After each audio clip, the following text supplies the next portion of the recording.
우리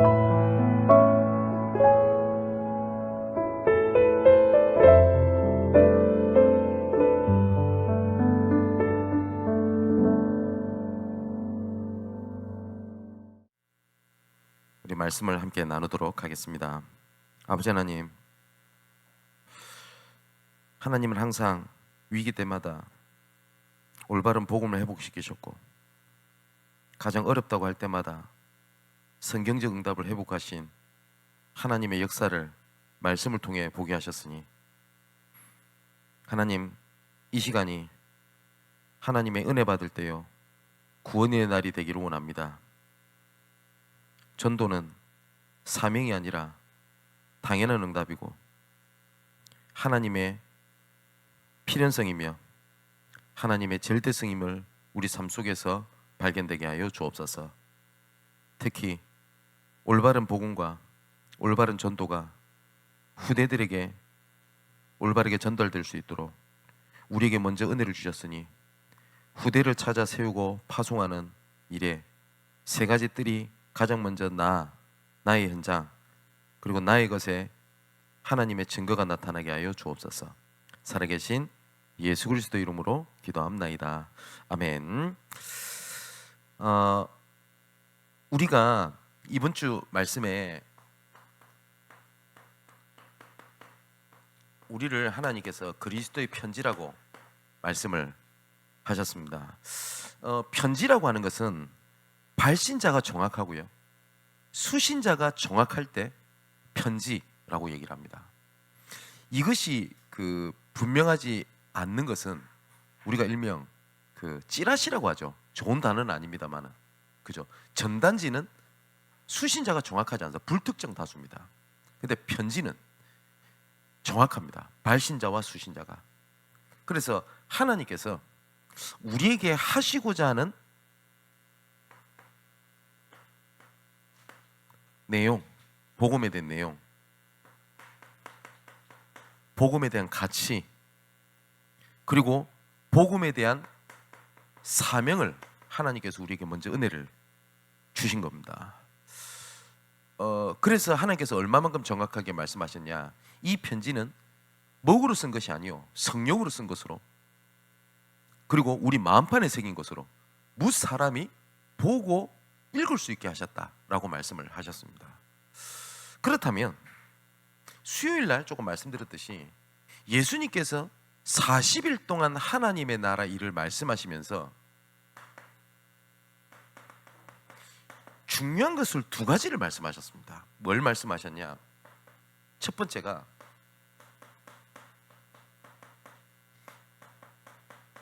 예루살렘을 떠나지 말라라고 말씀하셨고, 두 번째는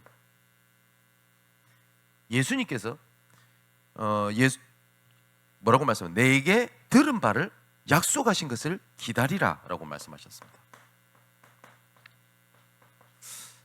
이 예루살렘이라고 하는 것은 하나님의 응답이 되는 시작을 이라는 말씀을 나눴고요, 기다리라고 하는 것은 약속을 말합니다. 확실히 되어질 약속을 기다리는 것은 기대감이고 설레임인데, 막연한 기다림은 고통입니다. 그죠? 확실하게 내가 뭘 올 게 있다 그러면 날이 가면 갈수록 가슴이 뛰어요. 그죠? 그리고 소망이라는 게 있습니다.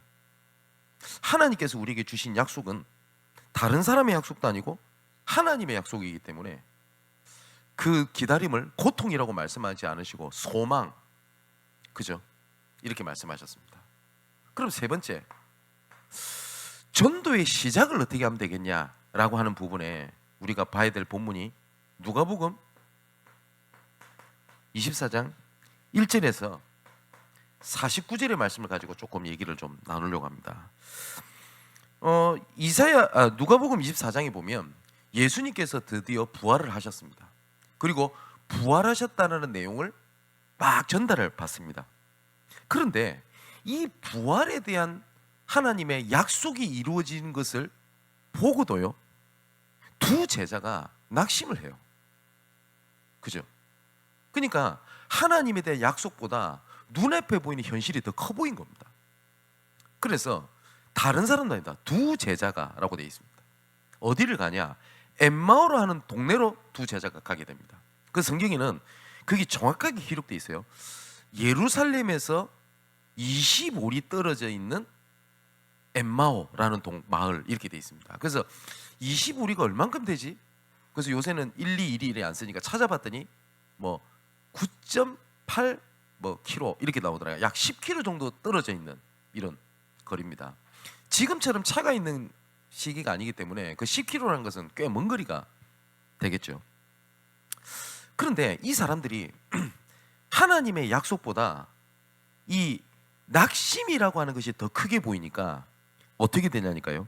그 누가복음 24장 15, 16절을 보니까 그들이 서로 이야기하여 문의할 때에 예수께서 가까이 이르러 그들과 동행하시나 그들의 눈이 가리워져 그인 줄 알지 못하였다라고 되어 있습니다. 여러분, 낙심은 눈을 가립니다. 그죠? 이 엠마오로 가는 두 제자가 낙심을 하게 되니까 예수께서 동행하시는 것을 알지 못했다라고 기록되어 있습니다. 그러면서 예수님께서 이 엠마오로 가는 두 제자를 끝까지 사용하셔야 되잖아요. 그럼 생각을 한번 해보세요.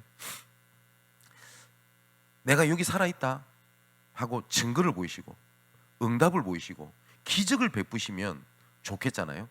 근데 예수님은 이 두 제자에게 뭘 말씀하셨냐니까 25절 27절에 보면 이렇게 되어 있습니다. 그들이 이르시되 미련하고 선지자들이 말한 모든 것을 마음에 더디 믿는 자들이여 그리스도가 이런 고난을 받고 자기의 영광에 들어가야 할 것이 아니냐 하시고 이에 모세와 모든 선지자의 글로 시작하여 모든 성경에 쓴 바 자기에 관한 것을 자세히 설명하시니라. 예수님께서는 뭘 말씀하셨냐면 말씀을 가지고 이야기를 하셨어요. 이 모든 말씀이 곧 나에 대해서 그리스도에 대하여 말씀하는 거다라고 말씀을 하십니다. 그랬더니 32절에 뭐라고 되어 있냐? 그들이 서로 말하되 길에서 우리에게 말씀하시고 우리에게 성경을 풀어주실 때에 우리 속에서 마음이 뜨겁지 아니하더냐. 낙심은 눈을 가리게 하지만 말씀은 눈을 뜨게 합니다. 또한 마음을 뜨겁게 합니다. 그리고 난 다음에 뭐라고 기록되어 있냐? 곧 그때로 일어나 어디요? 예루살렘으로 돌아가니 11 제자 및 그들과 함께 한 자들이 모여 있더라라고 기록되어 있습니다. 자, 여기에 중요한 부분들이 많이 나옵니다. 그죠? 그래서 전도의 시작을 어떻게 하겠냐?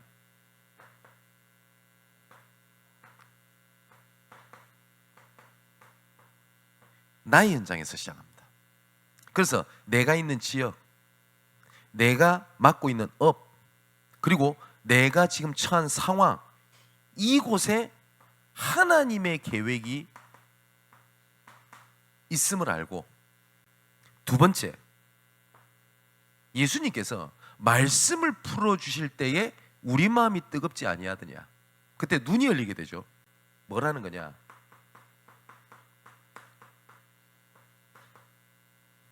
말씀 운동을 일으키는 겁니다. 그리고 그 말씀에서 약속하신 것을 기다리라 라고 말씀하시기 때문에 그 약속이 성취되는 그때를 놓고 지속하는 겁니다. 뭐냐? 예수 생명, 예수 능력이 일어날 것이기 때문에 이게 1년이 걸릴지 2년이 걸릴지는 모릅니다. 그런데 전도의 시작은 이렇게 해야 됩니다. 근데 많은 사람들이 첫 번부터 놓치고 들어갑니다. 지금 왜 예수 믿었는데 지금 내 질병이 낫지 않습니까? 물론 예수 믿고 바로 질병이 나을 수도 있습니다. 그죠? 왜 예수 믿었는데 왜 우리 가정은 그대로입니까? 왜 나는 복음을 붙잡았는데 내 지금 현실은 안 바뀝니까? 근데 하나님은 거기에 하나님의 계획, 시작을 하시고자 한 계획이 있습니다. 그래서 예수님께서 계속 말씀하십니다. 예루살렘을 떠나지 마라. 사도들에게도 마태복음 10장에 분명히 말씀하십니다. 다른 곳도 가지 말고 사마리아 길도 가지 말고 오히려 이스라엘의 잃어버린 어린 양에게로 가라. 예루살렘을 떠나지 마라 라고 말씀하셨습니다. 그 이유는 거기에 하나님의 계획이 있기 때문에 그렇습니다. 우리는 자꾸 복음을 가지고 현실을 바꾸려고 합니다. 그런데 복음은 현실을 바꾸려고 하는 게 아닙니다. 현실 속에 하나님의 계획이 있다는 얘기를 하시는 겁니다. 그죠? 왜 하나님께서는 노예에 잡혀있던 이스라엘을 건져내셨을까요? 거기서 하나님께서 하시고자 하는 계획이 있었습니다. 그죠? 우리는 성경을 아니까 출애굽에서 이끌어가는 모든 여정 속에 뭐라고 기록되어 있죠? 모든 주변에 있는 국가들, 심지어 가나안 땅에 있는 족속들까지도 여호와의 소문을 듣고 이미 간담이 녹았더라. 그죠? 왜 포로되어 있는 이스라엘 백성을 부르셨을까요? 하필이면 하나님께서 정말 그 다윗, 그 다음에 솔로몬 강대국일 때 하나님께서 부르시면 더 빠르잖아요. 그죠? 근데 거기에 하나님의 계획이 있었습니다. 왜 속국이 되어 있는 이스라엘에게 예수께서 오셔서 하나님께서 전도를 시작하셨을까요? 로마에게 속국되어 있는 것이 발판 삼아 거기서 시작돼서 전 세계의 복음이 증거되기 위한 하나님의 시작 계획이 있기 때문에 그렇습니다. 그 방법이 어디 있냐? 말씀하신 겁니다. 말씀 운동을 일으켜라. 그죠? 혼자든 내가 같이 하든. 그리고 어때까지 하냐? 지속하는 겁니다. 이게 전도 운동의 시작입니다. 제가 수요일날도 좀 말씀을 드렸는데 우리가 제일 중요한 걸 하나를 꽂으라고 하면 성령 인도 받는 거 아닙니까? 그죠? 우리의 믿음은 성령께서 인도하시는 길은 선하며 완전하고 영원합니다. 아멘이죠. 그러면 성령 인도를 어떻게 받겠냐 할 때 우리는 성령 인도를 어떻게 받냐? 응답 따라가는 게 아닙니다. 말씀 따라 움직이는 겁니다. 근데 많은 사람들이 응답을 따라가면 문제가 돼요. 근데 그 응답이라고 하는 게 말씀을 통한 확신해야 되는 응답이지, 내가 기도했더니 더 좋은 게 나타나서 응답이구나, 아닐 가능성이 훨씬 더 많습니다. 한 가지 예를 들어볼까요? 아브라함과 조카 롯입니다. 하나님께서 조카 롯을 내보내라 라고 말씀하셨습니다. 그래서 아브라함이 조카 롯에게 얘기합니다. 너는 동을 선택하면, 너는 동쪽을 선택하면 난 좌측을 선택하겠다. 그리고 네가 좌측을 선택하면 난 동쪽을 선택하겠다. 어디든지 가라. 뭘 하죠? 양보를 합니다. 그죠? 이상하잖아요. 왜냐니까 응답받아 가야 될 거 아닙니까? 그런데 롯이 어디를 선택을 하죠? 소돔과 고모라 지역을 선택을 하죠. 근데 롯도 하나님을 믿는 사람입니다. 근데 이 소돔과 고모라 땅을 다 선택을 할 때, 야, 이거 되게 재밌는 땅이구나, 이거. 야, 놀기 좋겠구나 라고 해서 거기를 선택한 것이 아닙니다. 조카 롯이. 분명히 성경이 뭐라고 되어 있냐? 롯이 보기에 소돔이 여호와의 땅처럼 보였더라. 자기 눈에 그걸 응답 따라간 겁니다. 좋거든요. 되어지는 것 같거든요. 그죠? 근데 아브라함은 말씀 따라갔습니다. 어떤 말씀 따라갔냐? 내가 너와 함께 하겠다. 그래서 히브리서 11장에 보면 아브라함은 갈 바를 알지 못하였지만 믿음으로 갔다라고 되어 있습니다. 왜? 말씀 따라간 겁니다. 차이는 딱 그겁니다. 롯은 응답 따라갔습니다. 그죠? 그런데 우리가 성령인도 받는다 할 때 말씀이 맞으면 가고 말씀이 서라면 서는 겁니다. 그러면 성령인도 받는데 제일 중요한 게 뭐죠?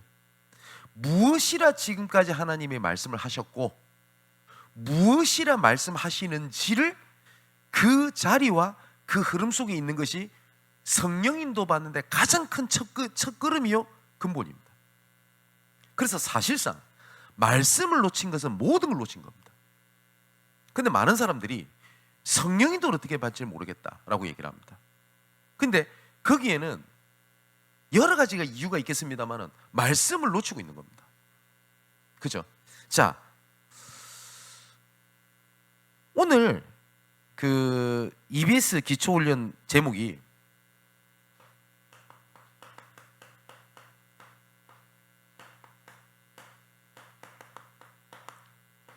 예수님의 전도 계획입니다. 이것이 쭉 계속 나오는데 선택, 동거, 모범, 순종, 위임, 분여, 점검, 재생산, 이렇게 나누자 한 8가지 정도가 나눠지게 됩니다. 그러면 오늘에 대한 내용은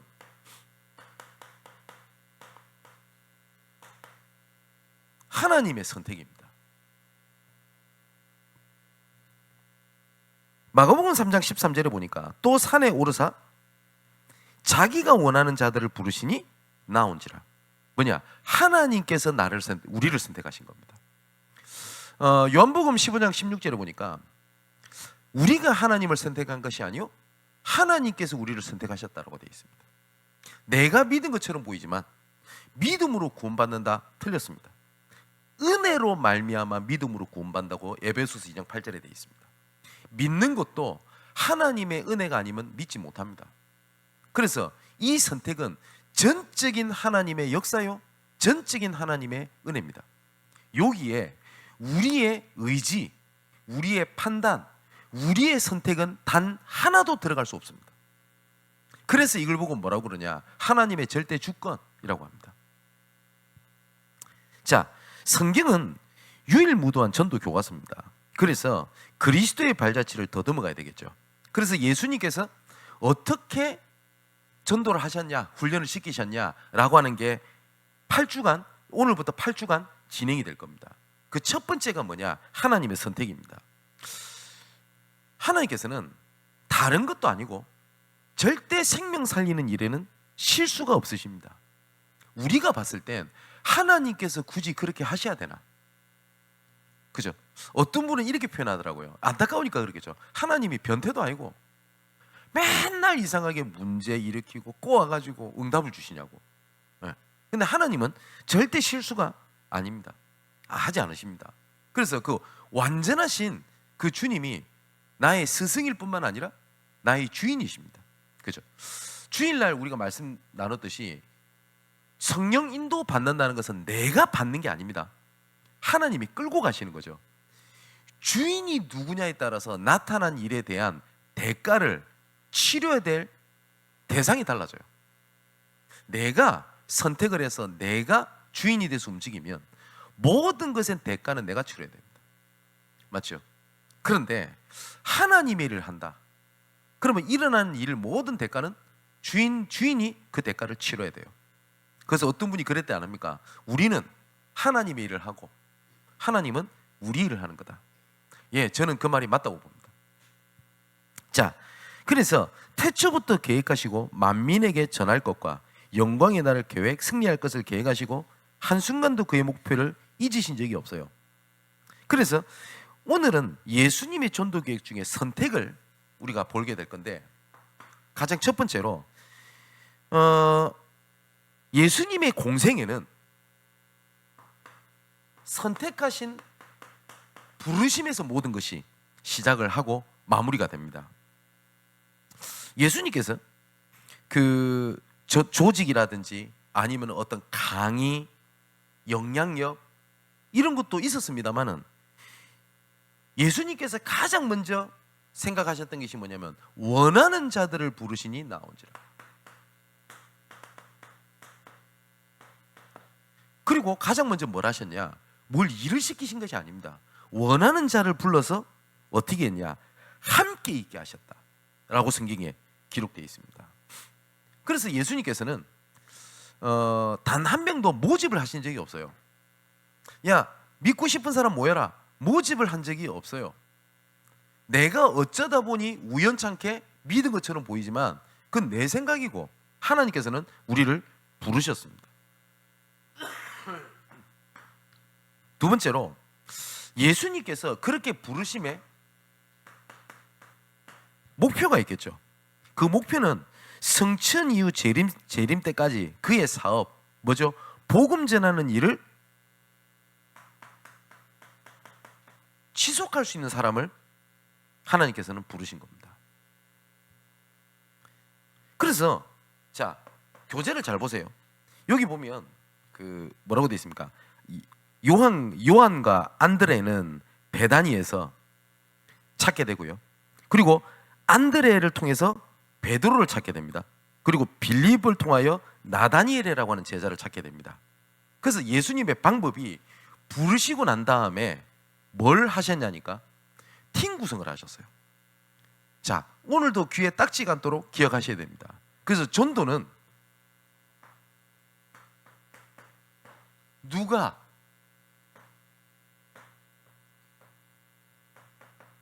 누구와 함께 할 것인가? 그 현장에서 누가 누구를 통하여 그 현장을 파고들 것인가? 이걸 보고 팀 구성이라고 합니다. 예수님은 제자들을 모으셨을 때도 12명을 다 찾으신 게 아닙니다. 누굴 세워 그 사람을 통해서 그 다음에 제자, 그 다음에 제자를 찾습니다. 바울도 마찬가지입니다. 그죠? 바울이 직접 복음을 전했던 제자들의 이름은 굉장히 소수고 손에 꼽을 정도입니다. 그런데 그거에 대한 확산력은 엄청났습니다. 그죠? 그래서 그 누구를 찾는 게 키입니다. 자, 그러면 성경을 예를 들어 보겠습니다. 누가 누구 함께 갈 것인가 할 때 바울이 디모데, 신라랑 가는 거랑 바울이 바나바랑 가는 거랑은 다릅니다. 그죠? 자, 사마리아 지역에 복음이 들어갔다는 얘기를 듣고 베드로가 들어갑니다. 그런데 그게 중요한 하나님의 사람이 딱 지나갑니다. 누구죠? 이디오페넷입니다. 이디오피아의 여왕 간다게의 국고를 맡은 자. 그럼 우리로 말하면 재정부, 그죠? 이 정도 되겠죠. 높은 사람입니다. 근데 하나님은 베드로에게 그 사람을 맡기지 않아요. 누구에게 맡기죠? 빌립에게 맡깁니다. 왜냐니까 나중에 성경 읽어보면 나오잖아요. 베드로는 이방인 선교에 대한 그림 자체가 없어요. 그래서 빌립에게 맡깁니다. 근데 더 재밌는 게 뭔지 아세요? 그 전에 하나님의 방법이었습니다. 어떤 방법이었죠? 스데반의 일 때문에 흩어집니다. 순간 봤을 때는 위기였습니다. 끝장이었습니다. 근데 하나님은 약속을 이루시는 하나님의 방법이었습니다. 예루살렘과 온 유대와 사마리아와 땅끝까지 이르러. 그죠? 그러니까 하나님의 방법이었습니다. 누구를 통해서 파고 들어갈 거냐? 이해가 되십니까? 그래서 예수님의 방법이었고, 그래서 항상 머릿속에 계속 기도해야 될 것이 뭐냐니까 누구한테 복음 전할 거냐? 또 필요합니다. 누구를 통해서 그 지역 현장을 파고 들어갈 건가? 내가 이 회사에 복음을 전하려고 하면 이 회사에 하나님께서 복음의 문으로 준비된 사람이 누가 있냐? 또 하나님께서는 혼자 두시지 않습니다. 반드시 함께할 사람이 있습니다. 다시 말하면 뭐죠? 전도할 문이 있습니다. 그 예비되어 있습니다.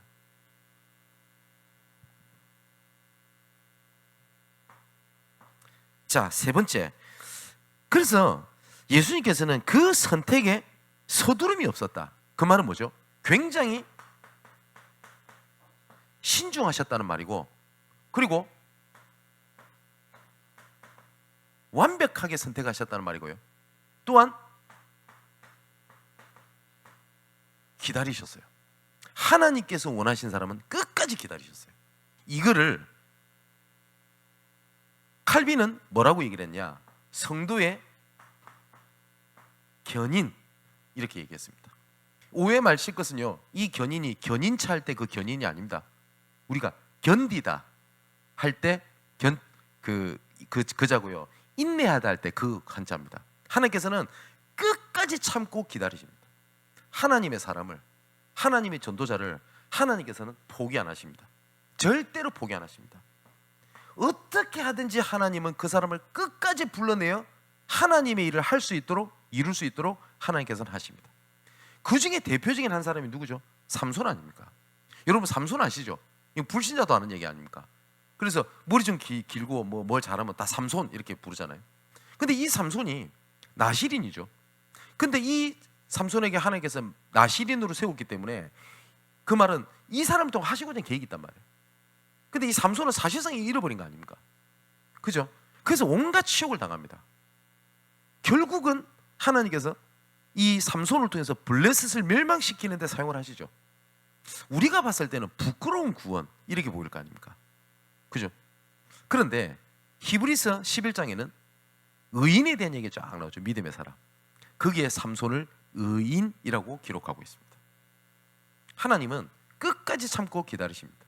그래서 우리 전도자분들 오해하지 말 것은 내가 한때 뜨거웠는데 지금은 아닙니다. 절대 그렇지 않습니다. 하나님은 절대 포기 안 하십니다. 네 번째입니다. 예수님의 전도 계획에서 중요한 것 중에 하나가 뭐냐니까 어떤 사람을 부르셨냐라고 할 때 부르신 사람들의 한번 성경에 나오는 모습을 한번 보면 됩니다. 지금 교세 보세요. 처음에는 중심 인물이 될 것 같지 않았어요. 그죠? 사도들 중에 그 일명 최고의 사도가 누굽니까? 베드로입니다.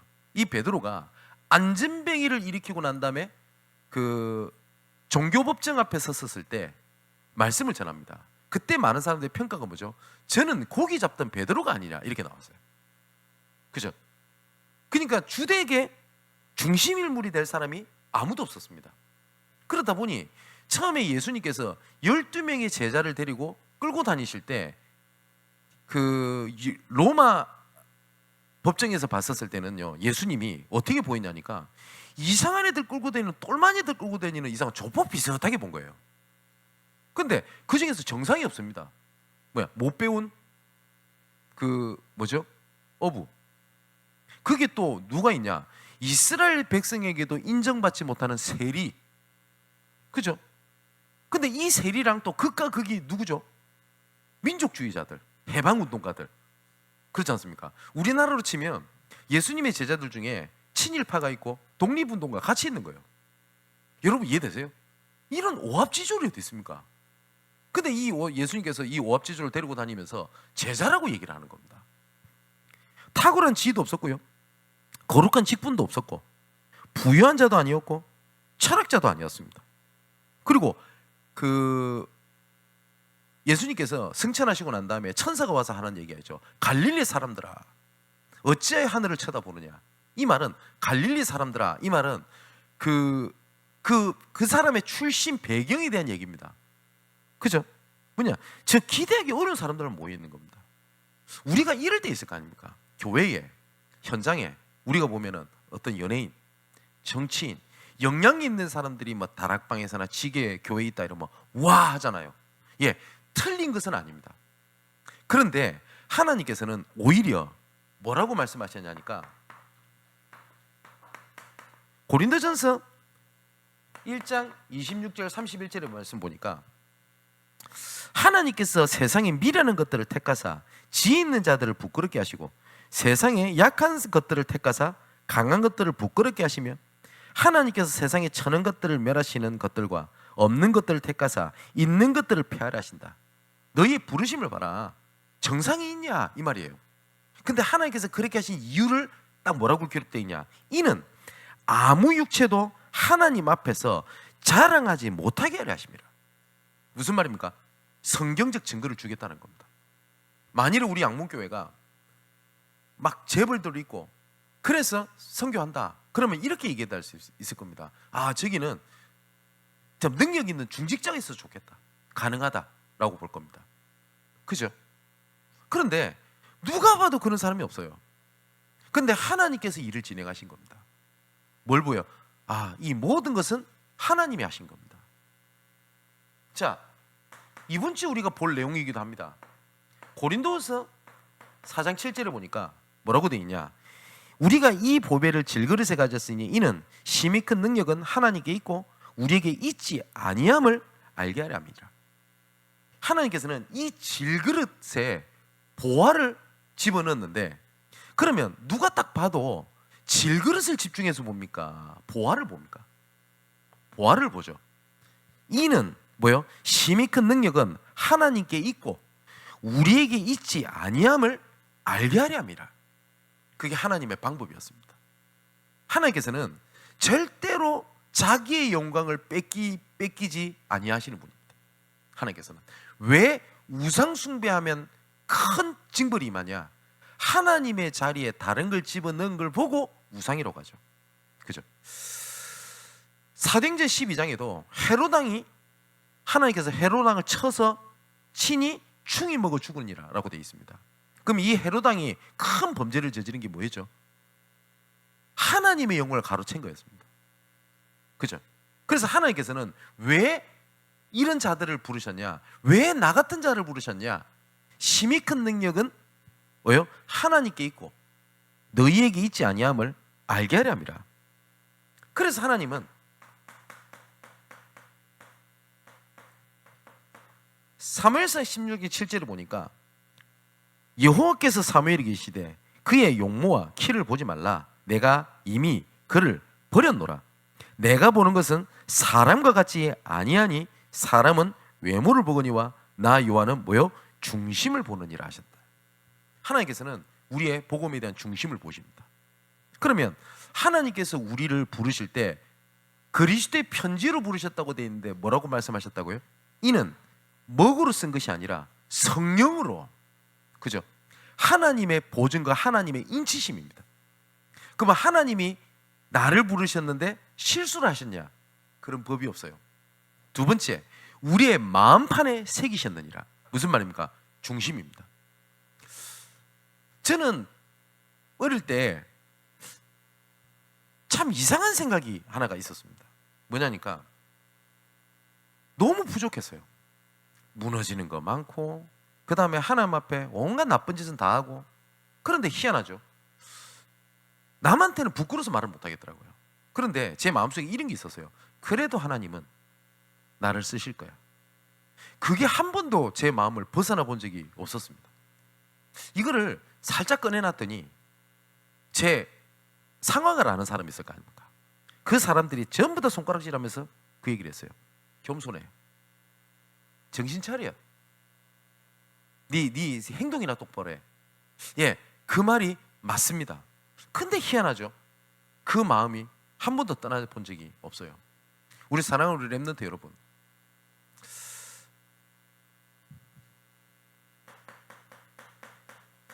서밋이라는 단어와 겸손이라는 단어가 충돌하는 단어입니까? 그렇지 않습니다. 서밋이 어떠한 방향에 잡혀 있느냐에 따라서 결정이 됩니다. 어떤 사람은 그럽니다. 영적 서밋, 교만하다라고 얘기를 합니다. 그렇지 않습니다.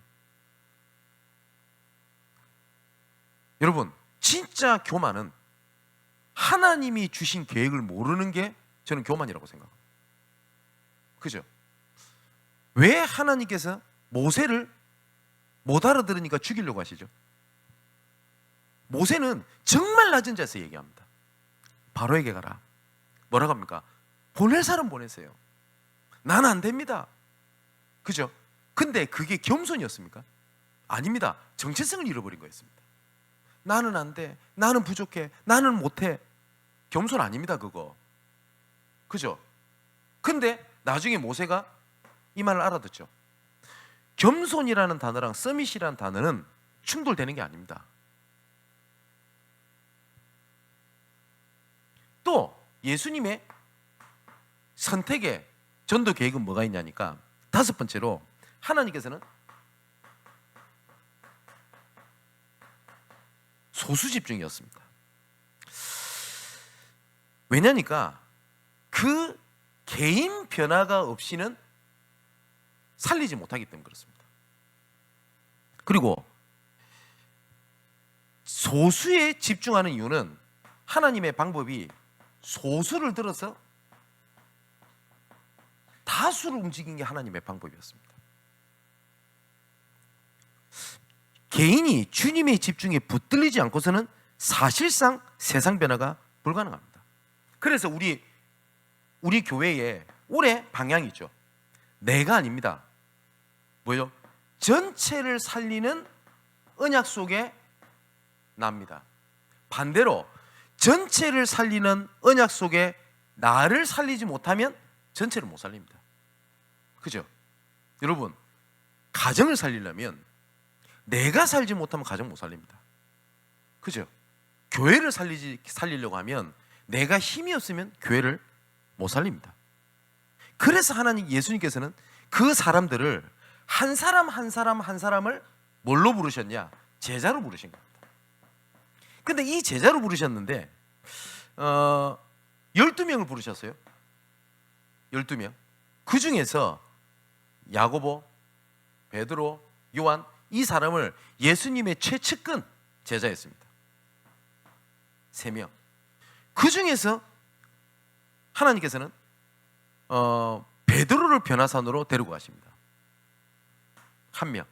하나님께서는 계속 소수에 이렇게 집중을 하십니다.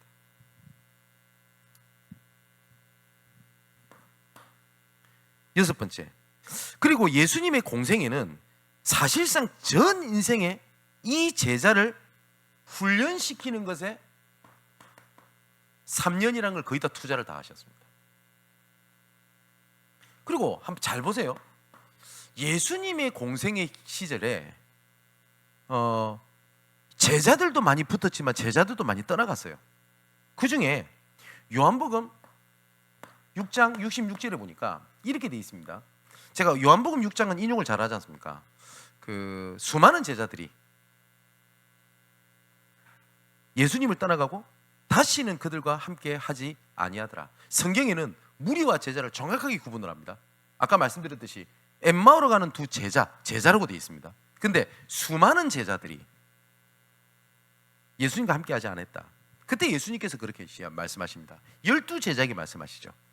너희도 저들과 함께 가려냐?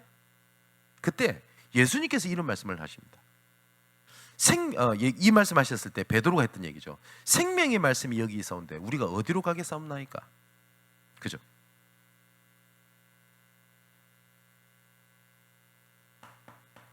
그리고 하나님의 절대 목표이기 때문에 이 목표를 정확하게 하나님께서는 끝까지 진행해 나가셨습니다. 그 중에 하나가 뭐냐니까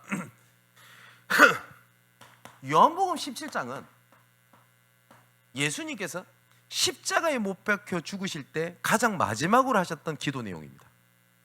그때 예수님께서 가장 마지막 기도를 무엇을 두고 하셨을까요? 요한복음 17장에 보면 제자들을 위하여 기도하십니다. 그리고 제자들의 연합을 위하여 기도하십니다.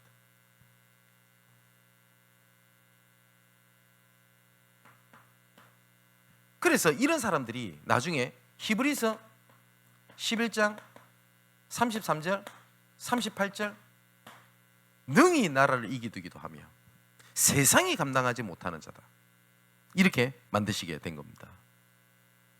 자, 그리고 예수님께서, 이거 되게 중요한 얘기입니다. 지금 이때쯤 이렇게 얘기를 들으면 그러면 제자가 중요하구나. 예, 맞습니다. 그런데 예수님께서는 7번에 뭐라고 됐죠? 대중을 소홀히 하지 않으셨고 대중을 위해 소수훈련, 개인훈련을 진행을 하셨습니다. 하나님의 방법은 무리는 필요 없어가 아니에요. 무리에게 관심을 가지셨고 이 무리를 보시고 앉으셨는데 제자는 나온 겁니다. 마태복음 5장 1절에 보니까 예수께서 무리를 보시고 산에 올라가 앉으시니 제자들이 나온지라 라고 되어 있습니다. 근데 간혹 가다가 그 마음은 이해합니다. 이렇게 말씀하시는 목사님들 봤습니다. 무리 다 필요 없어, 나가도 된다. 나가면 뭐라고 하죠? 무리야, 제자 아니야. 우린 제자만 있으면 돼. 그런가요? 그 비성경적입니다. 자, 마태복음 9장 36절에 38절에 보니까 뭐라고 되어 있냐? 무리를 보시고 불쌍히 여기시니 이는 그들이 목자 없는 양과 같이 고생하며 기진함이라. 이해란 말은 뭡니까? 이것 때문에 제자들에게 이르시되 추수할 것은 많되 일꾼은 적으니 그러므로 추수하는 주인에게 청하여 추수할 일꾼을 보내주소서 하라 하시니라. 예수님의 눈은 무리 속의 제자입니다. 그죠? 제자에게 하나님이 중요한 관심을 갖고 계셨던 것은 맞습니다. 근데 이거는 따로 구분해서 편애하셨다는 게 아닙니다. 그죠? 근데 이 제자라고 하는 개념들이 중요하다는 걸 알다 보니 자꾸 뭐라고 얘기를 하니까 무리는 필요 없다고 얘기를 합니다. 그렇지 않습니다. 예수님께서는 무리 전체를 살리는 언약 속에 제자인 나, 맞죠? 교회를 전체를 살리는 언약 속에 하나님께서는 교회 안에 직분자의 제자를, 맞죠? 전체를 살리는 언약 속에 나의 현장에 하나님이 예비된 제자를 하나님이 예비해 두신 겁니다. 그런데 거의 대부분이 이 사역을 이해하는 자들이 없었습니다.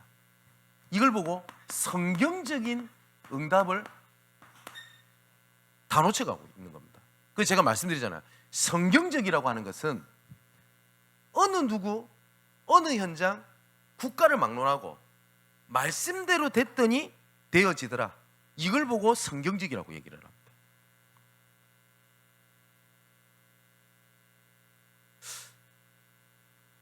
계속 지금 한 8주 동안 예수님의 전도에 대한 얘기를 좀 하겠습니다만은 오해하지 말고 들으십시오. 무리와 제자 이렇게 얘기를 했었을 때 교회는 어떻게 돼야 될까요? 교회, 우리 모든 중직자들 어떻게 돼야 될까요? 전체 성도가 함께 갈 수 있도록 하는 것이 가장 첫 번째입니다. 전도 캠프는 시작은 어떻게 하는 것이냐? 전체가 함께 가는 것이다. 맞죠?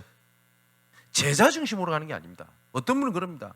우리는 계속 캠프를 했더니 전도 안 할 뜰거지들 다 떨어져 나가고 오직 지속할 수 있는 제자만 남아가지고 우리 열심히 전도하고 있습니다.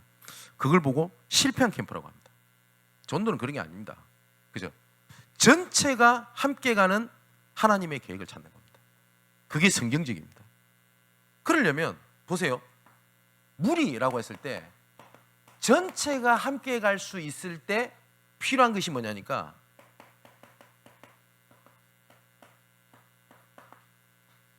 수평적 사역입니다. 위로하고 찾아가고 손잡아주고 기다려주고 어쩔 때는 인내하고, 맞죠? 그런데 제자 사역은 조금 다릅니다. 이거는 수직적 사역이 조금 필요합니다. 어쩔 때는 명령도 합니다. 그러다 보니 교회에서 사실상 어려운 부분이 이 부분에 대한 조화입니다. 근데 선교단체는 이게 가능합니다. 명령, 지시, 그죠? 근데 이것을 교회 안에 가지고 오면 안 돼요. 그러다 보니까 우리 대한민국만 봐도 선교단체의 역사와 교회 안에서 전도운동 단체가 함께 갔던 적이 없어요. 그래서 우리 본부에 보면 총회, 그죠? 수평적 사역, 협회, 수직적 사역, 이것을 조율할 수 있는, 예전에는 21세기 선교연맹 이랬고 지금은 상임위원회 이렇게 둔 이유가 그것 때문에 그렇습니다. 이해가 되시죠? 그러면 교회에서 수직적 사역이 돼가지고 제가 우리 장로님들한테 지시하고 우리 장로님들은 무조건 목사님 말씀에 순종하고, 그게 맞나요? 그거 틀린 겁니다. 만일에 목사인 저가 잘못된 행정적인 판단을 한다, 그럼 장로님들이 그걸 막아주셔야 돼요. 그게 성경적이에요. 맞죠? 그렇지 않습니까? 제가 말씀드렸듯이 우리 장로님들은 행정권에 대해서는 담임 목사랑 동등합니다. 자격이 법적으로도. 그래서 이건 좀 아니다, 막아야 돼요. 그죠? 또 반대로 진짜 중요한 일을 하려고 하는데 계속 모여서 회의하고 할 수 있습니까? 못하죠. 그럴 때는, 필요할 때는 지시도 내려가는 겁니다. 그래서 예수님께서는 무리들 사역과 그 다음에 제자 사역은 구분해서 사역을 하십니다. 이거를 굳이 표현을 하자면 수평적 사역은 전체가 함께 가는 것이기 때문에 좀 뭐랄까, 페스티벌 전체를 쫙 살리고 좀 모으는 이런 사역이 필요하고요. 제자는 누룩과 같은 사역이 좀 필요합니다. 어쩔 때는 지시도 필요합니다. 근데 이것을 교회에 그대로 갖고 들어오면 교회는 선교단체가 아니거든요. 교회 안에는 무리가 어쩌면 더 많을 수 있습니다. 그걸 포용해 가려면 이 형태로 모든 방향을 잡고 가는 것은 어렵습니다. 그런데 반드시 이 두 가지는 필요합니다. 그래서 예수님께서 제자들을 꾸짖기도 하셨습니다. 그리고 보내기도 하셨습니다. 오라고도 하셨습니다. 바울이 했던 사역도 그렇습니다. 바울은 교회를 돌아다녔습니다. 그죠? 그리고 온갖 그 유언비어 이런 것도 인내했습니다. 우리가 지금 고린도후서를 보지 않습니까? 고린도후서만 봐도 바울이 얼마만큼 자기가 상처 속에서 있었던지를 알 수가 있죠. 근데 중요할 때는 어떻게 합니까? 제자들을 부르기도 했습니다. 대표적인 것이 예루살렘으로 올라가기 전에 어떻게 하죠? 에베소의 장로들을 모읍니다. 그리고 어쩔 때는 보내기도 합니다. 그래서 고린도에는 디도를 보내기도 하고, 그죠? 그리고 디모데를 보내기도 하고. 그리고 사도행전의 마지막에 보면 그 바울이 감옥에 2번을 갇히게 됩니다. 첫 번째 갇혔을 때는 그렇게 혹독한 고난의 옥중 생활을 하지 않습니다. 왜냐? 로마 시민권자이기 때문에. 2번째 옥중은 굉장히 고난 가운데 있었던 옥중 생활입니다. 그래서 사도행전의 말미에 나오는 것은 그 바울이 굉장히 심각한 가운데 옥중 생활은 아니었거든요. 그래서 어떻게 하냐면 제자들을 불러서 말씀을 줘서 보내잖아요. 그게 가능했다고요. 근데 거기 나오는 사람들의 모든 사람 이름은 제자입니다. 그죠? 바울에 대한 명령과 수직적 관계에서 쫙 움직였어요. 그러면 교회 내에서 이것이 굉장히 조화롭게 움직여야 됩니다. 근데 자칫하면 수직적 이렇게 돼버리면 목회자가 이상하게 뭐죠? 약간 우상화, 교조가 될 수도 있어요. 교회는 그러면 안 돼요. 교회 안에서는. 그죠? 그래서 제가 꼭 드린 말씀이 이건 제 중심이기도 하니까요. 우리 장로님들 계실 때 한번 제가 이번에 말씀을 드렸는데 교회 재정이 어렵다.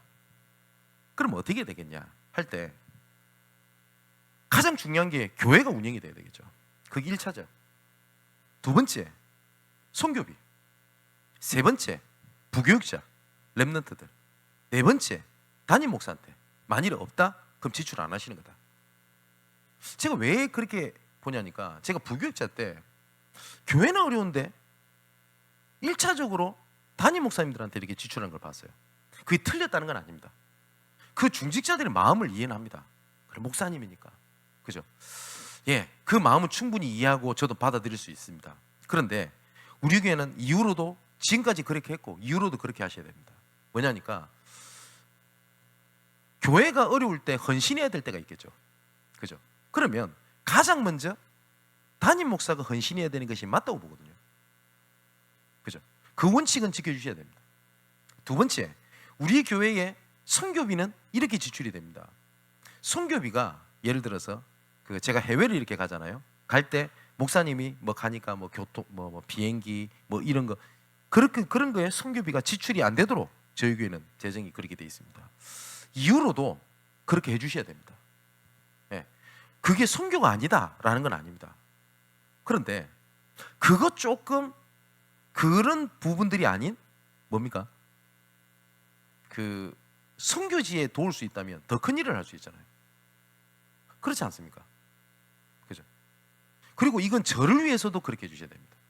제가 선교를 간다고 물론 공적인 일로 가겠습니다만은 편하게 가고 좋은 데서 자고 그래 편하게 가고 좋은 데 자서 훌륭한 사역을 해주십시오. 그 중심은 이해한다니까요. 예. 근데 제 마음 중심은 그렇지 않습니다. 선교지에 가서 선교지하고 똑같이 지내는 게 저는 선교라고 생각을 해요. 네. 교회는 그렇게 돼야 돼요. 수평. 맞죠? 근데 정말 중요한 일이 있을 겁니다. 선교지에. 이번에 6월 달에 선교 캠프를 다녀왔거든요. 그 다음에 후속 캠프에 중요한 일이 있다.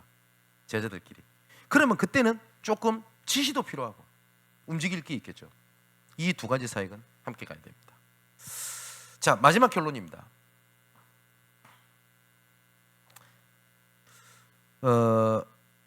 하나님께서 선택하셨다라고 하는 그 선택을요, 여러분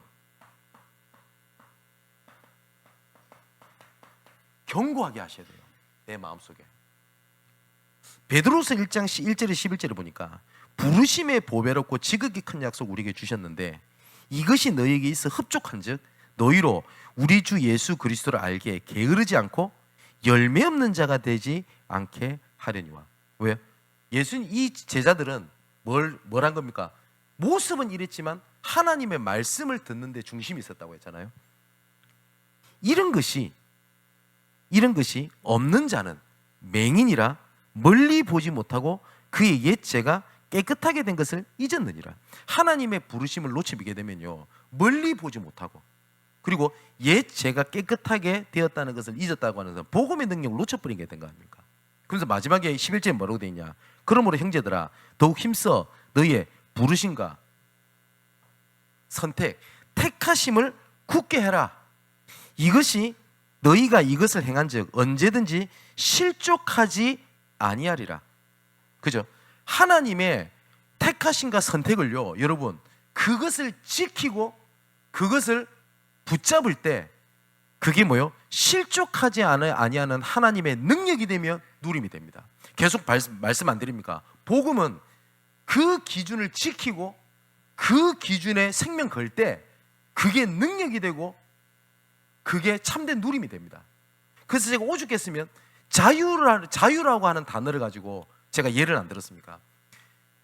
자유민주주의는요, 강한 국방력을 가지고 지킬 때 가능하다고 받는 사람 얘기를 합니다. 지킬 때 가능합니다. 마음껏 누릴 때 가능한 게 아닙니다. 지킬 때 진짜 자유를 누릴 수 있죠. 그죠? 복음을 하나님의 경고, 부르심에 대한 부분을 경고하게 할 때, 지킬 때, 어쩔 때는 이것 때문에 손해도 보고 어쩔 때는 내가 좀 인내도 하고 이렇게 하는 것이 그게 능력이 되고 그게 또한 누림이 되게 되는 겁니다. 일평생 하나님의 택하심의 선택이 여러분 가슴 속에 소망으로 그리고 지킬 기준으로 걸어야 될 방향으로 여러분 마음속에 영원히 함께하게 되기를 주님의 이름으로 축원을 드립니다. 기도하겠습니다. 아버지 하나님, 주의 발자취를 따라가기 원합니다. 주께서 택하시고 택하신 자를 통하여 하나님 일을 시작하셨던 것처럼 하나님이 나를 택하시고 그리스도의 편지를 주신 것은 나를 통하여 택하시고 그리스도의 편지를 전달할 또 다른 사람을, 또 다른 충성된 자들에게 말씀 받은 것을 부탁할 수 있는 사람을 예비하셨기 때문인 줄 믿습니다. 하나님, 우리의 삶 속에 그런 만남이 시작되게 하옵소서. 내 업에, 내 지역에 그런 편지를 전달할 하나님이 예비된 자가 만나지게 하여 주시옵소서. 하나님께서 부르심과 택하심이 굳건하게 될 때에 멀리 보고 복음에 대한 능력이 되며 실족하지 않는 하나님의 누림이 될 줄 확신합니다. 오늘 이 시간 여러모로 하나님이 나를 전도자로 부르신 것에 대해서 놓치고 잃어버린 자들에게 회복하고 굳건하게 하시는 하나님의 은혜 위에 은혜가 넘치게 하여 주옵소서. 살아계신 예수 그리스도 이름으로 기도하옵나이다. 아멘.